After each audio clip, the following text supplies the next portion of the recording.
a topic that is close to my heart, and that is the impact of disasters, natural disasters, climate events on particularly low-income communities and communities of color.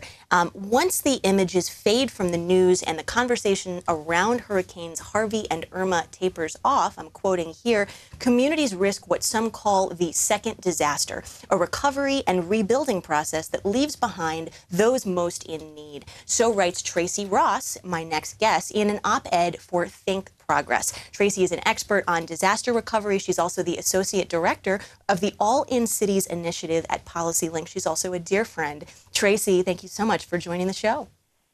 Thanks for having me, Rebecca. It's fun to be reunited with you on the radio airwaves. It is a little reunion. You're also, I didn't say this, but my former co-host on what used to be Talk Poverty Radio before it became Off Kilter Show. So nice to have you on the radio where we belong together. But so what is this so-called second disaster that you're talking about facing the victims of Hurricanes Harvey and Irma?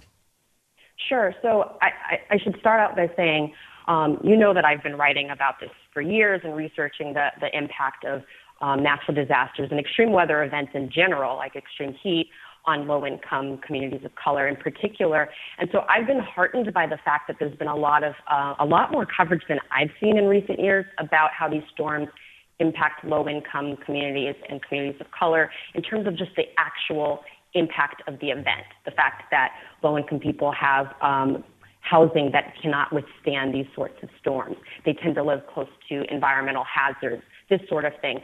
But what is not really being discussed all too often is this, like I described in the piece, the second disaster, which is the rebuilding process. And that's something that is going to be, months, if not years.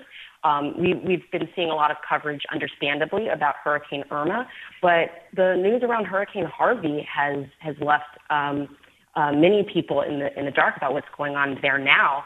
And we call this the second disaster because low-income people of color, are often left out of the rebuilding process. We saw this in New Orleans following Katrina, that as rebuilding efforts were taken under consideration, communities of color weren't part of the discussion. Housing assistance tends to favor homeowners over renters. So there's a variety of ways that just in rebuilding a city, low-income people and people of color are pushed deeper into poverty, and we see a reinforcement of the inequities they experience year-round. So there's been some really tragic news reports, including some that haven't gotten nearly enough attention, such as slumlords continuing to charge their tenants, even though they've been forced to evacuate buildings that are no longer actually habitable, and even serving people eviction notices when they don't pay their rent that I would argue, and I think most people in their right mind would argue, they shouldn't be forced to pay now that they've actually had to leave their building for safety reasons. Lots of terrible stuff going on in terms of how this is playing out now as the media coverage starts to subside. But you're bringing up Hurricane Katrina, which in many ways educated folks about the harder impact, the more devastating impact that you mentioned on low-income communities and communities of color for the reasons that you describe. But as we start to think about this second disaster and how we might actually be able to prevent it with these storms, what is it that we should be learning from Hurricane Katrina so that we don't repeat the mistakes of the past? Sure. So Hurricane Katrina obviously was a wake-up call for the country, and I think we have to balance the need for immediate response with very thoughtful and careful planning. My organization, PolicyLink, we did a lot of work at the time. We actually set up an office in New Orleans following the rebuilding process, and so have learned a lot about that. And we really advocate for equitable rebuilding, and that's centering the needs of communities, making sure that we're taking into account the economic and social disparities that already exist throughout the region, making sure that we promote what we call triple bottom line investments, and that's ensuring that as you're working with rebuilders and contractors, that there's community benefits, financial returns, and environmental sustainability within the process, and meaningful community participation. That was left out of the rebuilding in Katrina. And as a result, what we see is that there were a lot of out-of-state contractors that were in charge of a lot of the rebuilding efforts. So that meant that a lot of money was going out of the community. You saw that a lot of the labor on those projects were people who were being exploited. A lot of undocumented immigrants who need access to jobs still have actually not been paid for the work that they did following Katrina.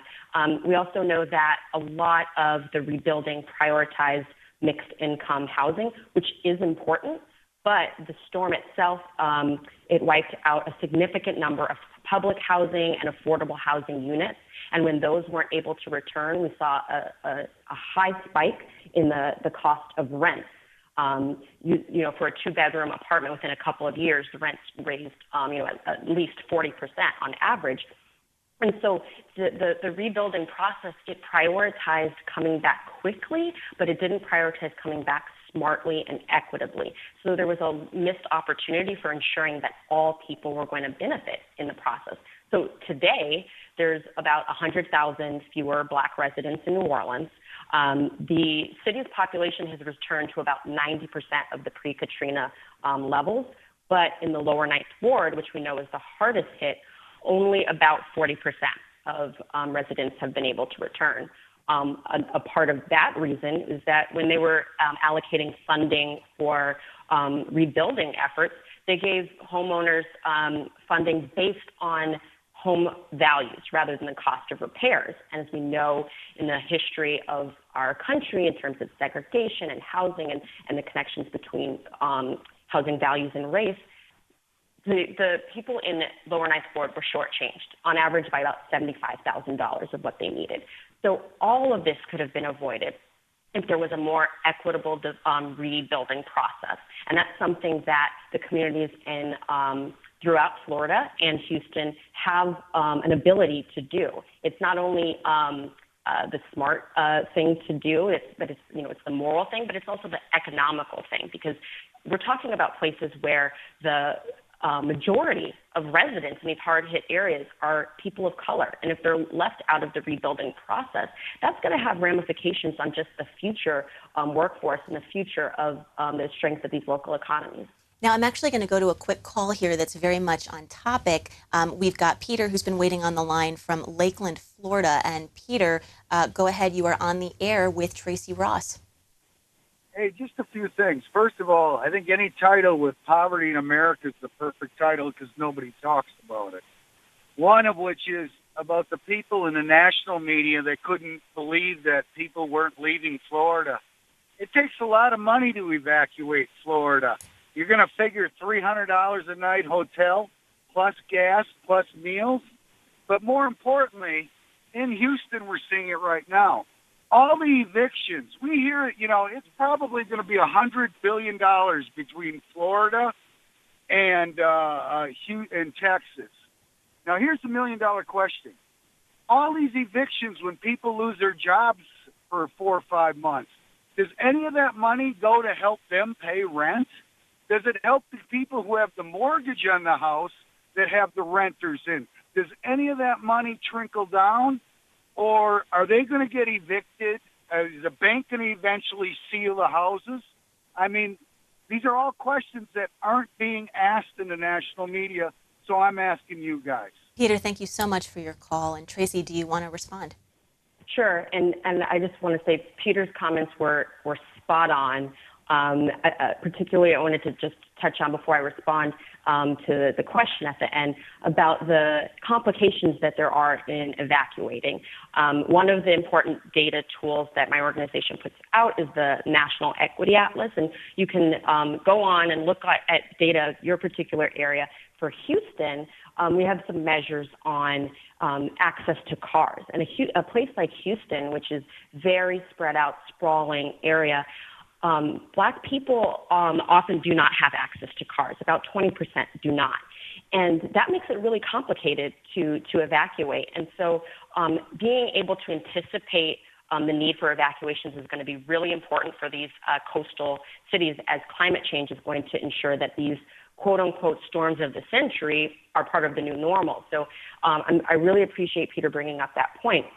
in terms of these slumlords who are evicting and taking advantage of this situation, it's really going to be incumbent upon the states, as they are receiving funding from the federal government, to ensure that they are targeting renters and people who are living within the shelters, because there are few protections at this time. It's a very complicated situation, not even for only for renters, but for wage workers. There's more protections for people earning a salary than for people earning a wage. So, low-income people are in, and I shouldn't even just say low-income people. I do want to acknowledge the fact that this storm is impacting people of all backgrounds. We just know that it's exacerbating the impact on low and moderate income people. So those who are renting specifically, they are in a precarious situation. Same with, as I mentioned, the low wage workers. So it's really going to be on states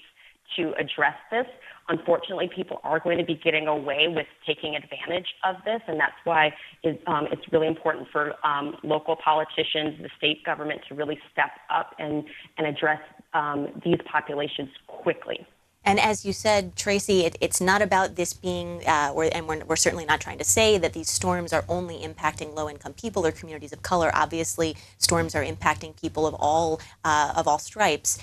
But what you said, I think, really bears repeating, which is that these storms, and we saw this with Hurricane Katrina as well, they compound existing inequities that already are out there for all the reasons that you've laid out. And I feel we would be remiss if we didn't also acknowledge the disproportionate impact on people with disabilities and seniors as well. We saw the awful news reports about 8 people dying in a Florida nursing home. They couldn't get out and they had no AC and literally died. Those news reports just breaking today.